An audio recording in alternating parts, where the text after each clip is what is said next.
Welcome to Rich Planet TV. I'm Richard D. Hall. We've mentioned NASA on the show many times before, and I have even had email contact with Robert Manning, an engineer who is ostensibly the chief engineer on the Mars Curiosity program.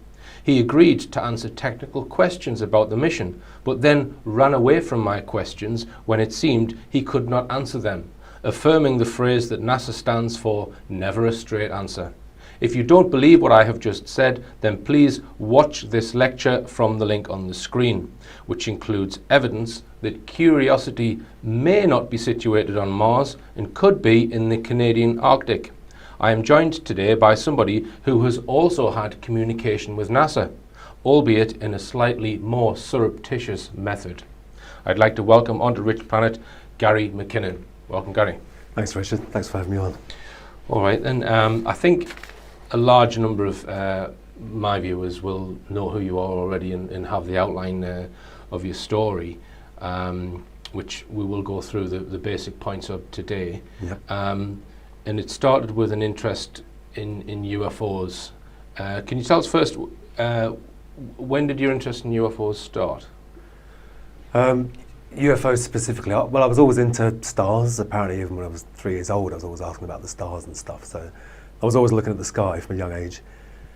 Your interest in UFOs goes back a long way, and I've not heard this on mainstream TV before, right back to the age of when you were 12. Yep. So tell us about that. My stepfather, because my parents split up when I was 6 and we moved out from Glasgow to London. My stepfather was an avid science fiction fan, so I suppose that's what really got me into all that sort of stuff. And science fiction, you get interested in aliens and UFOs, and the possibility of life in outer space and contact with other beings is probably one of the most exciting things we can imagine, you know. Mm-hmm. And so I then joined BUFORA, the British UFO Research Association, when I was about 12. It was a subscription-based thing, and you got a monthly newsletter, if I remember rightly. It was a long time ago now. Right, right. Yeah. All right, so how did you find out about the Disclosure Project? Well, obviously, having an interest in UFOs, when the internet came to Britain in the mid-90s, an incredible resource for UFO information. And so after a while, you do stumble across well, actually, I was already interested in just finding out stuff, but then, was it 2000 or 2001? 2001 was the conference. That's what really got me going, that conference. Right. To me, that was mind-blowing, all these high-level witnesses, you know. Right, because it wasn't widely publicised. No. So how did you know about it when it came about? I think someone else told me, right. And they told me before the event took place. Mm-hmm. But I think I'm right in remembering at the time they had some kind of broadcast failure as well. Right. So it didn't reach the sort of multicast internet audience that they hoped it would at the time. Okay. Yeah. So that was your inspiration to try and find out more, the Disclosure Project, or one of the pieces of inspiration. So I gather it was after the Disclosure Project conference that you got sort of caught red-handed with your computer-related activities. Yeah. Were you involved in computer-related activities before the Disclosure Project, or was that the? That was the instigator to having a look. Right. If I could call it that. All right. So can you just tell us how you went about trying to find out information that you thought was being kept secret? Yep. One of the Disclosure Project witnesses is Donna Hare, and she was working at Johnson Space Center at NASA. She had secret clearance. She was a photographic sort of mission launch specialist. Mm-hmm. And she said that one day when she was working in Building 8, so she actually mentioned the building of Johnson Space Center, JSC, there was a colleague who was in another room, but they all had secret clearance, but they were on different projects. Mm-hmm. And she was in this chap's lab or room, whatever it is, and he said to her, "Come and take a look at this, what do you think this might be?" And he showed her a picture of a large white disc, presumably a satellite photograph, above the Earth, but not very high above the Earth, because there was a shadow on the trees, which Donna Hare didn't spot at first. And being a photographic expert, she said, "Well, is that a blob in the emulsion?" That's her first professional thought. And the guy said, "Blobs in the emulsion don't cast circular shadows."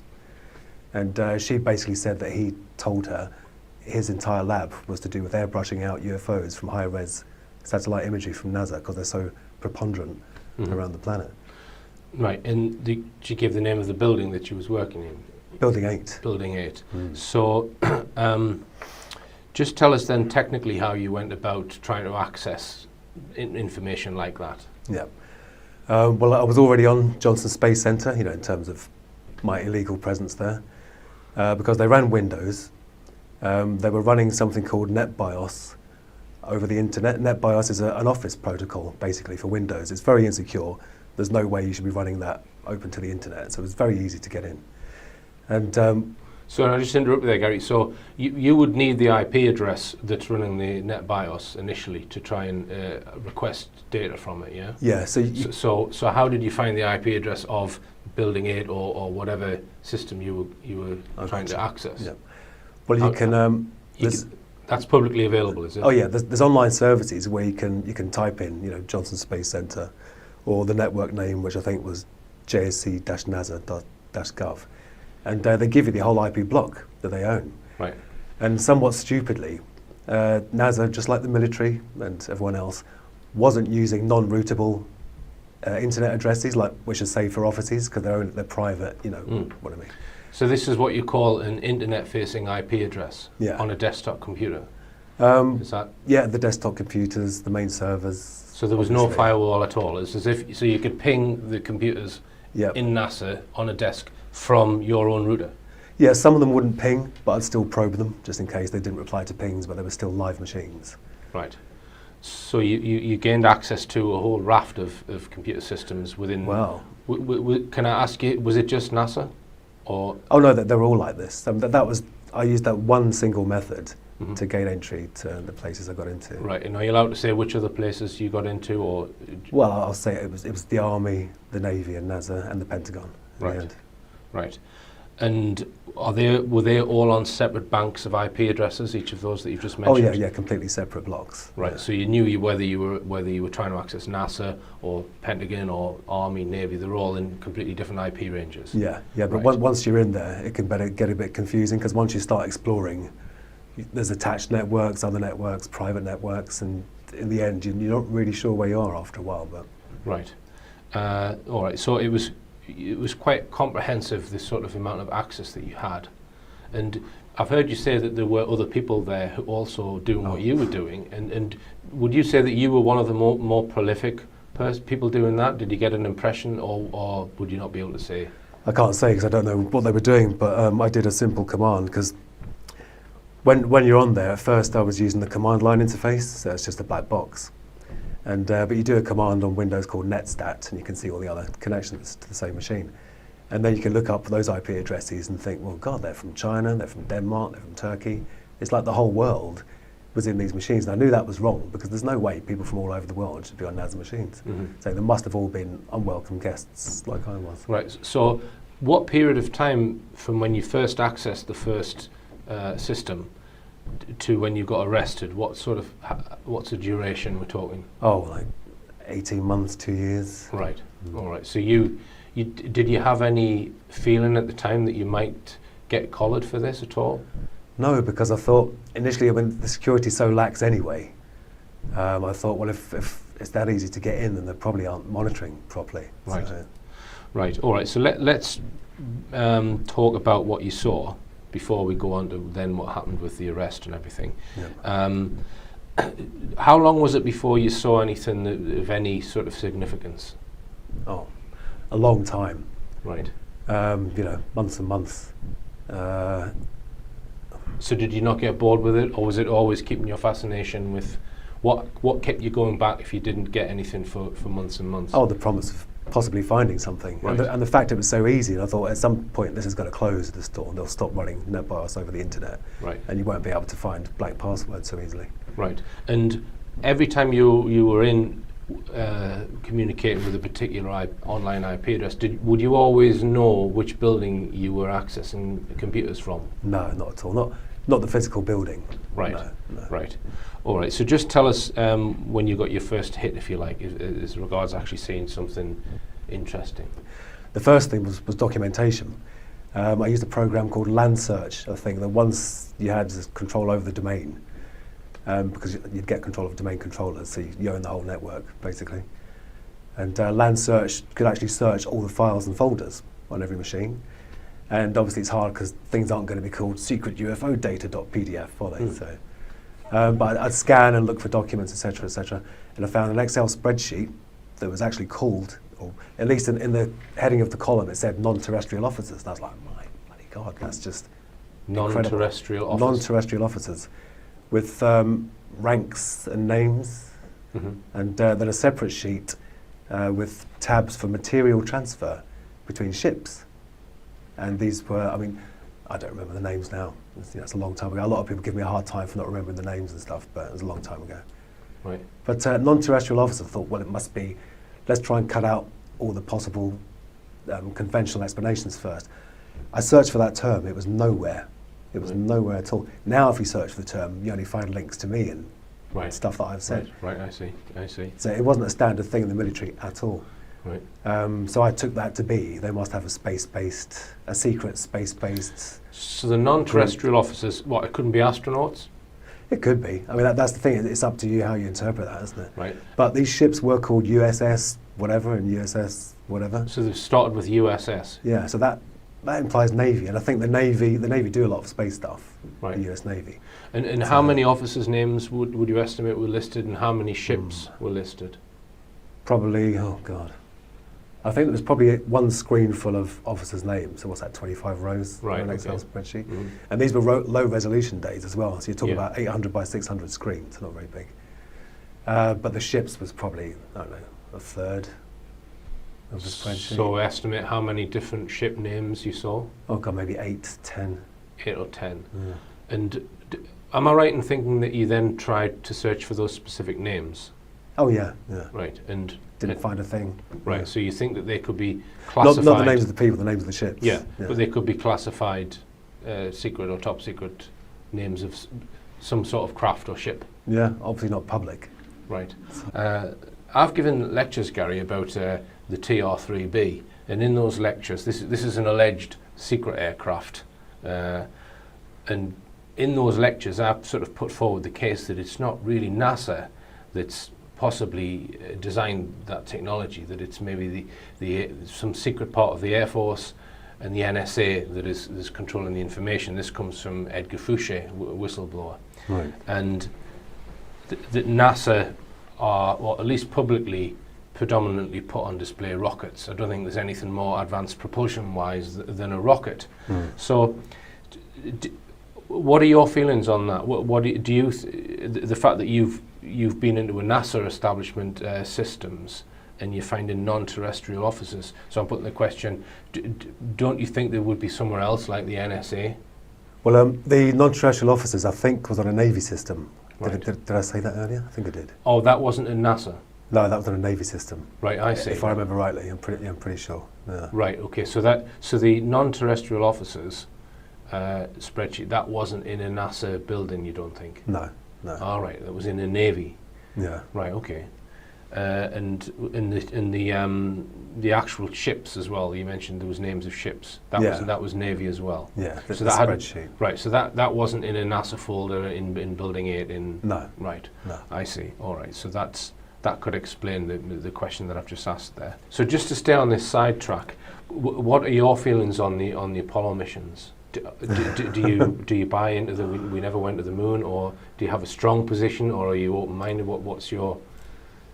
I think when you think about things like the Van Allen belts and the radiation, and the film on the cameras, the battery on the module, there's a lot of solid scientific reasons why it was impossible with the technology back then. Right.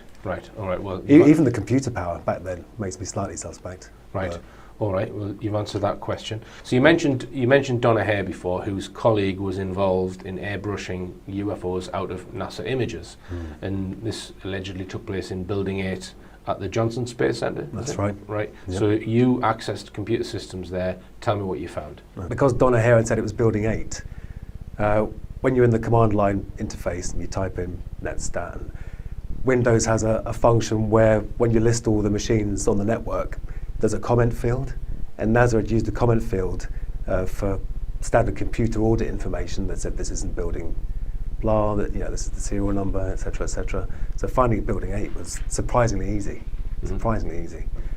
And so then I scanned that subnet, so I think it was only 255 machines on the subnet for building 8. And there they were, all these machines with blank administrator passwords. It was as if when they built the network, they'd used an image and blatted out the image to every machine, because every single machine had a blank administrator password. An administrator gives you full control, so it was ridiculous. In building it at Johnson Space Centre, I found out there were folders called raw and filtered, or processed and unprocessed, and these files were like 200 odd megabytes, 250 megabytes. They were in a proprietary NASA format, and this is in the days of 56k dial-up, so you couldn't download them in like 5 minutes. And I wanted to get on there, find out what I could, and get out quickly. And so I had remote control of the desktop using a program called Remotely Anywhere. And so if you double-clicked on an image, their proprietary software came up, and the image was there. But it wasn't there like that because it's a slow connection. I turned it down to, I think, 2-bit or 4-bit color. I can't remember if it was monochrome or just 4-bit color. And it started, juddering down the screen. I think Remotely Anywhere was a Java app at the time. And I only got to see about half or 2/3 of it or something. But it was a hemisphere of a planet, which I assume was Earth, because it was blue and it was cloudy. And but it was a classic cigar shape, with no seams, no rivets, no sort of workmanship on the outside. But it did have one sort of human-looking thing, which was the sort of geodesic domes that you see at Men with Hell. Above and below, to the left and the right, and one on its nose, and I assume, one on this side, and I assume one on the other side as well. So I mean, some people say that could have been man-made because of that geodesic dome feature, but the fact of it all flowed in. There was no, there's the tube, and there's a socket for the dome. It was all a flowing, but that's when I saw someone else. The mouse moved, right-clicked on the LAN icon, disconnect, and boom, I was gone. When you saw that particular image, did that then lead to your arrest? Yeah, because when they disconnected me, they obviously got my IP address, because I was doing a direct connection, foolishly, at that time, because I was getting lazy or cavalier. And it was NASA that contacted BT and about the IP address. Then you get the client's address through the police, UK police. So that's what got me caught. Right. Yeah. So that then started. Well, how many years was the legal battle going on? Nearly 11 years, from March 2002 till October 2012. So the first you found out about it was you got a knock at the door. Yeah. So just explain what happened on that day. Crikey. I'd stopped doing the hacking, if you can call it that, blank password phishing. And I think I'd been playing this PC game called Galactic Civilizations all night till about 3 o'clock. So I'd only been asleep for a few hours. And next thing I know, there's someone saying, Gary McKinnon, and prodding me. And I woke up to find a detective, whatever he was, from the National High-Tech Crime Unit, saying you're under arrest for, well, I assume he said hacking into NASA. I can't really remember now. Right, and so did they take you away from your home then? No, the first thing they did was a massive search. They searched my girlfriend, they searched me, they searched the house, they took away the computers, not just the hard drives, they took away all the computers. I was fixing computers for people as well, they took away all of those. Yeah. Right, so did they give you them back? Oh yeah, after a long time. I got back my friends' machines and clients' machines that I was fixing, I got them back within a few months. But I only got my, they never gave me back my hard drives because they had evidence on them. Right, so you never got them back? No, because I didn't get time to get a copy of the image, but I got a copy of the non-terrestrial officer spreadsheet, which was on my hard drive, which was encrypted. But I stupidly told them the password. I just fessed up to everything when I got caught. Because they said, oh, you'll only get 6 months, or probably not even that, you'll get community service, you'll be fine. So that spreadsheet that we discussed earlier was on the hard drive that was confiscated from you, and you've never seen it again? No, I'm still trying to get it back. Right, so, which is why you can't remember the names, because you thought you had it stored on your hard drive, right? All right, so as you said, initially they said to you, oh, you'll get some community service or something like this. So why did that then turn into an extradition request and a threat for 60 or 70 years in prison? How did that progress from up the chain? Well, what happened, the NHTCU officers went to Washington, and when they came back from Washington, they'd obviously been extremely impressed by talking to the top brass over there, who'd obviously said, it's a very serious case, he's a very dangerous man. Just like they did This is with the Americans said this? Yeah. Right. Yeah. Well, I'm assuming, because the officers came back with a completely different attitude. No longer was it 6 months or community service, now it was a very serious thing. Right, so they arrested you, they were quite okay with you, confiscated your stuff, then they went out to America to speak to whoever, and then they've come back with a completely different attitude. Yeah, and gave me a second interview. Right. And because I didn't have a lawyer present at my first interview, and I just admitted, because I knew it was all on the hard drive where it'd been, because I'd kept files and stuff, so there was no point saying, no, I didn't do it. So I was stupid. I should have had a lawyer at first, and it might not have gone on for so long, who knows. But I had a lawyer at the second interview, and they were trying to get me on conspiracy, saying, we saw some of your ICQ chat logs, and we think you may have been working with other people, which I wasn't. And I said, well, no. But I had chatted to people about what I was doing, but I didn't involve anyone else at all. Right. And it was then they started saying, well, it's very serious, it could be a long jail term, the Americans, really want you bad. There's a lot of pressure from Washington on Downing Street or whatever. And were they trying to twist it and say that you'd actually caused damage, even though you were just maintaining a silent presence? Well, this is the thing, there was, it wasn't until I actually saw the American charge sheet where they listed, all the supposed damage.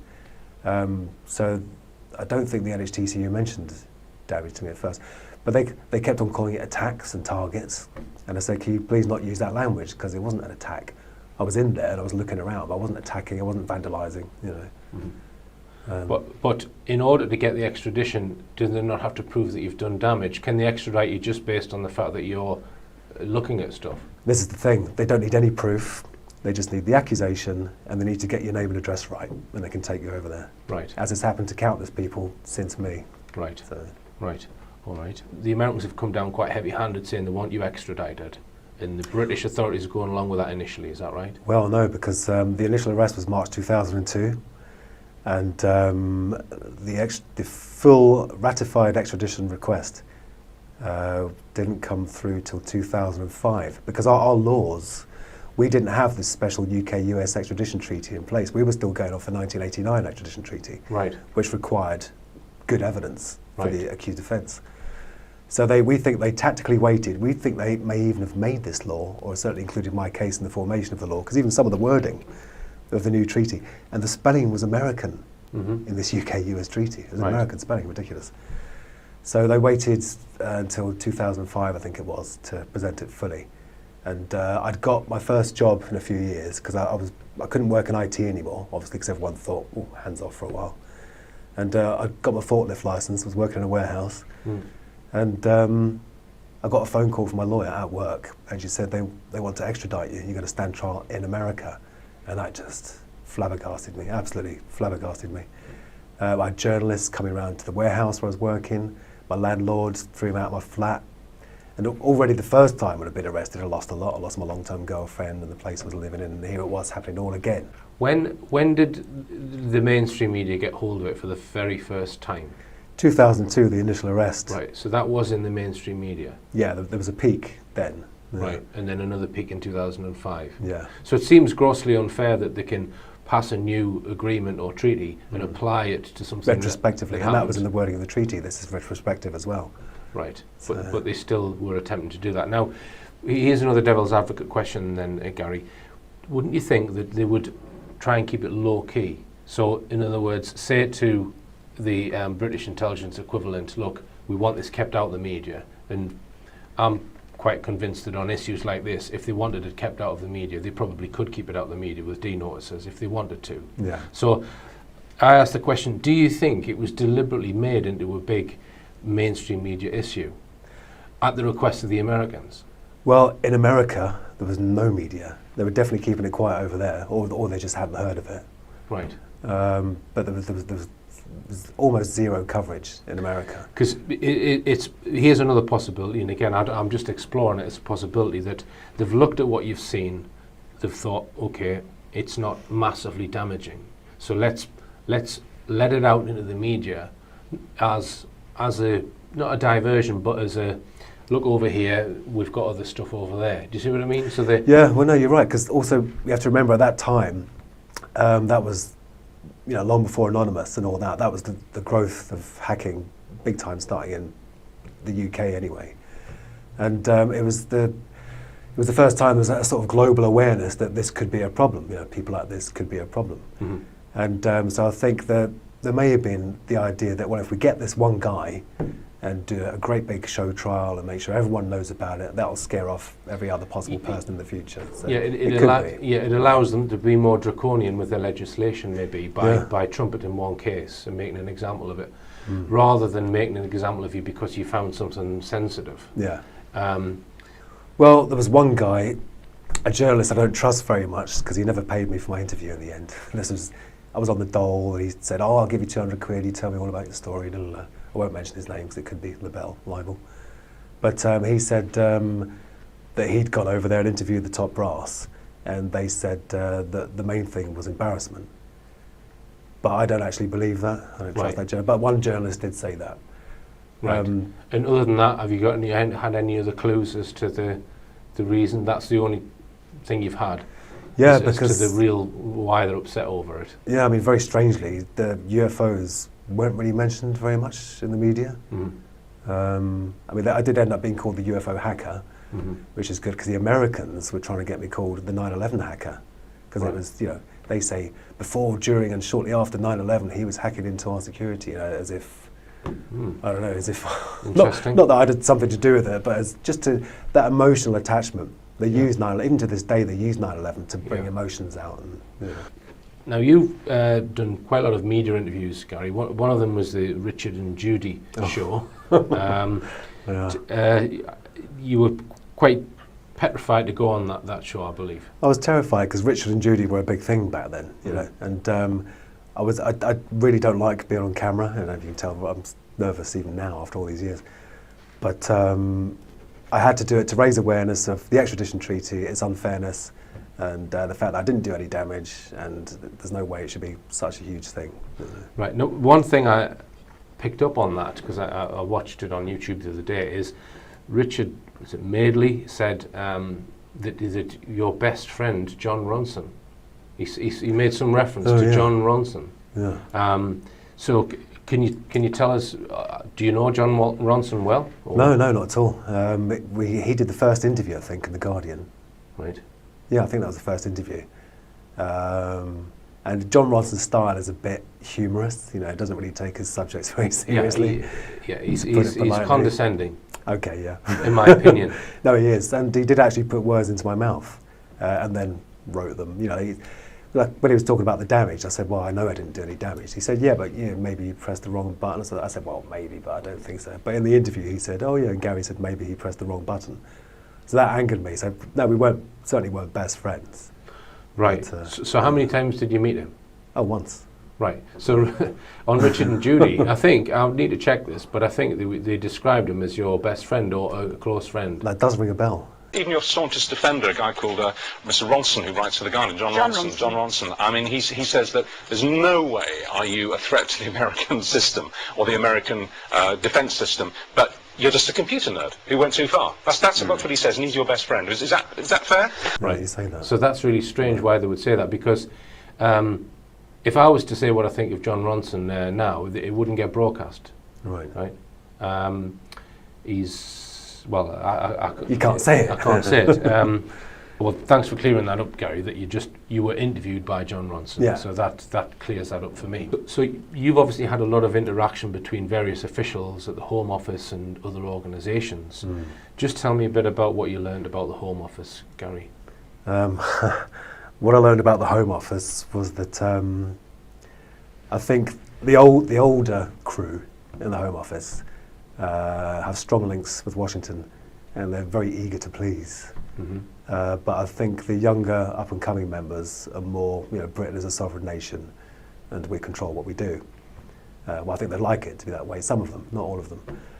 But I also found or heard that, and this is from a very reliable source, that officials from Washington are walking around the Home Office telling people what to do. Right. Which is just not on at all. It doesn't surprise me that. And the BBC, you've also got opinions on the BBC. Yeah, I think they were quite unfriendly to me at first. Not because I did a few interviews with the BBC, and I don't think the individual producers, although I did have one fairly unfriendly interview, I can't remember her name now, but I think maybe the executive producers have an agenda to push and didn't like me at first until they realised the tide was turning when the Daily Mail campaign started taking off, and then thought, well, this looks like this guy might win in the end, so now we'll start being more friendly. But I think if they had their way at first, I think they would have. So what do you think it was that changed then, that went from them absolutely wanting you extradited to then dropping the extradition request? What was the reason for all that? Well, why did Theresa May? Because the request wasn't dropped. Theresa May just refused it. All right, she refused it. Okay, but my opinion of Theresa May is she's not making her own independent decisions. I would guess that Washington have told her to do that. That would be my hunch. Well, that it's not been an independent to America. I heard again from reliable sources that at one point there was a plane waiting for me. You know, one of those special planes that go to Turkey and Jordan now and then. All right. And that Theresa May was going to give my extradition the go-ahead. But, because I think they do make individual decisions to a certain extent, right. But obviously they all have advisors. But I think the Home Secretary is a very, very special position, unless you're Alan Johnson, who was rubbish at his job, and he admitted that himself. He said, I'm just a hack politician. But I think in the end, it did seem to be the medical evidence that did swing her mind. She realised that it was a terrifying position for me. And I'd bought potassium chloride to kill myself rather than go on that plane and go over there. Right. So this, when you say the medical evidence, you were diagnosed with, is it Asperger's? Yeah, by the 5 top people in the land. Yeah. Right.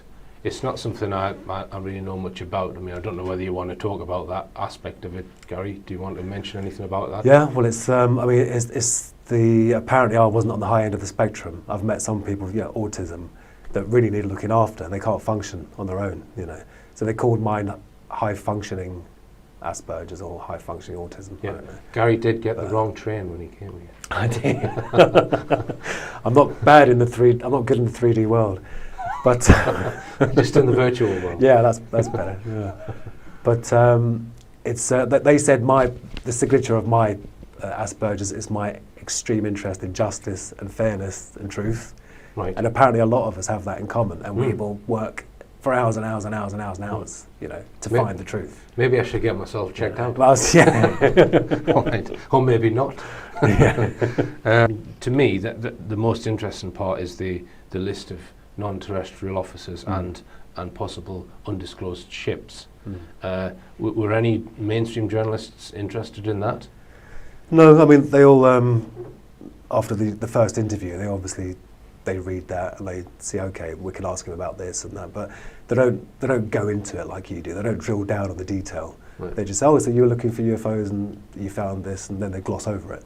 Right, right. There's no deep interest, really. Right. And I apologise to any interviewers that did ask me, because it's so long ago now, I can't remember. Now, in some of your media interviews, Gary, I've seen you talk about free energy, and I'm also very interested in that subject. And this is, some people would term it over-unity technology, others perhaps perpetual motion machines is another word people might use, or energy from the vacuum. And this is a possible untapped source of energy which is locked within the vacuum or within space itself, that many people believe can be turned into usable energy.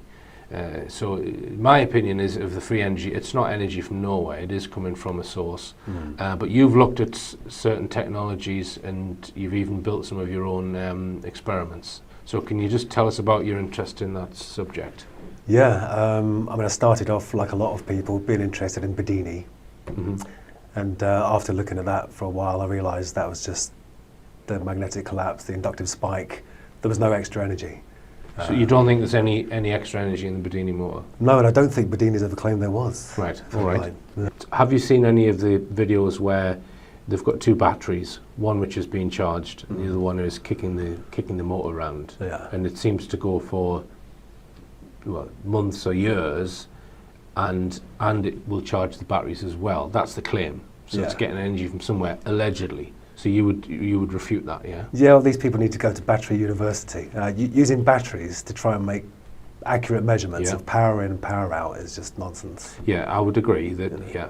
So my thought on the Bedini motor has always been, why don't they just use capacitors? Yeah, then you've got an exact storage. For the input and output battery, instead they use capacitors instead. Why can't they redesign it with capacitors? Yeah. And then there would be no room for error. A nice capacitor bank, that maybe still the same as the 12-volt car battery. And then, but the one thing I did find that did seem to work was there's a guy called Thane C. Hines, and he constructed coils in such a way that the rise time lagged behind the rotational movement. So normally you get lens effect, and the magnetic field you induce opposes the rotation. Whereas if you can make the rise time lag by the rotation, it actually aids it, because once it's risen, the magnet's part of the coil and it pushes it around.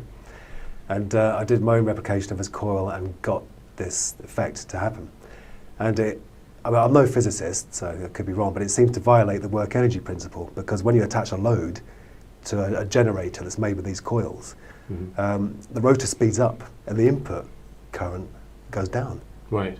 Which violates the work energy principle. But some people may say it may just be impedance matching, but I don't know, because it seemed to work over a fairly wide range. All right, and any other, because there are hundreds of alleged devices, aren't there? If you can find some thorium, then you can try a nuclear battery, if you like. Right. And then there's isotopic decay. It's not free energy, but it's extremely cheap, and there's no moving parts. Right. And you can have one of those in every home, and if people don't mind sitting on a potential nuclear explosion. Right. So, and what would be the legal ramifications of building something like that? Do you know? Have you looked at that? Funny you should ask that, because I watched a video the other day about a guy who was 15 in America, and he scraped off all the radium and the old glow-in-the-dark alarm clocks, and he got the stuff out of smoke detectors, which is radioactive, and some other stuff. And he ended up having the EPA, the Environmental Protection Agency, tearing down his shed and storing it in radioactive, lead buckets or whatever. So I think it turns out there's no law that forbids individuals from experimenting with it, or there wasn't then, but there are for corporations. But I wouldn't even experiment with HHO gas, let alone nuclear power. So I'll stick to my magnets and coils, thanks. Right. Right. And what's your feeling on where the energy is stored and how the mechanism is coming from the vacuum, as they say? Have you looked at the physics side of it? Yeah, I mean, they do say, there are these virtual particles popping in and out of existence, and there is this, sea of negative energy. But I'm not a physicist. I'm not highly advanced in maths. So there's a lot of it I'd like to understand, but can't unless I invest, 6 months getting my maths better. But even that wouldn't be free, because that is coming from somewhere, and for all we know, that could be affecting something somewhere else. Yeah. We could be taking something from someone that lives somewhere else, for all we know. And if other dimensions exist, which there's no evidence of, you could be sucking something from another dimension, couldn't you? On a common sense level, magnets have a push, don't they? I mean, it looks like kinetic to us, Yeah. And I think the reason they don't work in a normal setup is because of the balance. They always cancel each other out. I think if you can find a clever way of introducing an imbalance to the magnets, like through new metal shielding or something, then you may be able to get rotation without any electrical input. Yeah. So do you think this principle has been mastered and secretized, and they've got it in the secret space program or in other programs? Well, I mean, the bottom line is I don't know. But if you look at, Tom Bearden often quotes like Khrushchev and the Russians talking about their scalar electromagnetic weapons, and we know that the computing power the NSA had in the 60s was huge. So we may be being trickle-fed technology as it gets developed, and then they've got safe control of it. They've built the machines or the weapons or whatever they want to build from it, and then we get the trickle-down effect and all the consumer devices. Yeah. Now, one other thing that you've looked at, Gary, is images of Mars. So you've looked at Mars orbiters. I don't know if you've looked at lander images. Just tell us about that. Yeah, well, I believe they have landed probes there. I believe the rovers are on the surface of Mars. I haven't seen anything to make me think they're not. And unlike the lunar lander, the batteries in the rovers can withstand the environment they're in. Yeah. And I've had a question answered on the batteries and how they're kept warm, because there's nuclear device powering them, or at least to keep the batteries warm. But I'm not 100% decided on what I said at the beginning there. I say 75% in the document that I've written, and it's the crinoid fossil. If they are on Mars, then there's a crinoid fossil there. But carry on. Well, also, if they are on Mars, then there's an oil pipeline there. I found a thing. We should have got the photos, shouldn't we? We can put them up afterwards. Oh, excellent. You can email if you email me the photographs. I'll put them on as you're talking about them. So an oil pipeline on Mars. Carry on. Well, hopefully it's not an oil pipeline. Hope they're not there already. My God, BP. But so it's a huge. I only look at TIFF images, target image file format, because they're huge. You can zoom in. You can see loads of detail. I really don't like these people that say, "Oh, look, you can see a creature," and it's this blurry, fuzzy. There's too much of that. So I get these massive resolution files. I pour over every centimetre, and I zoomed into this thing, and it was a perfect cylinder, and you can see because of the highlighting that it is curved, and it is a cylinder, pipe shape, coming out, and then it has beveled edges on the end. It goes up into a sort of fan, into a Y shape, and out like that, with two holes, perfectly symmetrical through its vertical cross-section, perfectly symmetrical along its pipe cross-section, and I'm thinking, well, that's that's technology. Right. It's made by beings. And so I wrote to NASA, because I always do, because people often say, "Oh, this is this," and NASA lies. I always email NASA, not in my real name, obviously. Right. And NASA said, "Oh, it's a ventifact. It's a form formed by wind erosion." And I said, "What, a perfectly symmetrical through its horizontal and vertical cross-section ventifact?" So then I typed into Google, "ask a geologist." Turns out you can ask a geologist anything in loads of universities. And I asked about 5 or 6 of them all around the world. And I got 2 answers. One was American, and which university was it? Because it made me think they might have known it was on Mars, or I don't know. Or maybe my email's on a list, don't answer this guy's questions. And he said, "Oh, well, it could be a ventifact, but we just don't know." Right. So was this a Mars orbiter image? No, this is a rover. This is a rover image. Yeah. Right, okay. Interesting. Well, I'm not aware of the image you're talking about, but we can put that on the screen, and I'll certainly study it. I know that Andrew Johnson has pointed out various anomalies in the orbiter images. One that he thinks is some sort of dome within a crater that he thinks is, or suggests is man-made. There's a few of them. Or not natural. Yeah. There's a huge golf ball dome in one of them. And there's one, the surface of Mars is incredible anyway. It's so alien looking, assuming these are real pictures of Mars, which I do. I don't poo-poo the idea that maybe there are orbiters around Mars. I don't know if you've watched my lecture on it, on the actual rovers. I think I did, you and Andrew discussing them. Yeah. It's there's certainly a lot of doubt in my mind over it. I'm not 100%. I wouldn't. Yeah. There's also the conference where the engineers have been asked questions, and they don't know anything about the technology. That's what it comes across to me. But anyway, I guess I wouldn't put my life on it. And it's the same with the moon landings as well. Yeah. We mentioned that earlier. You said that so some of the technology seems dubious and doubtful. And some of the hazards, how could we have got past them? Yeah. Right. So you don't think that man walked on the moon? No, I don't think man even got to the moon and orbited it.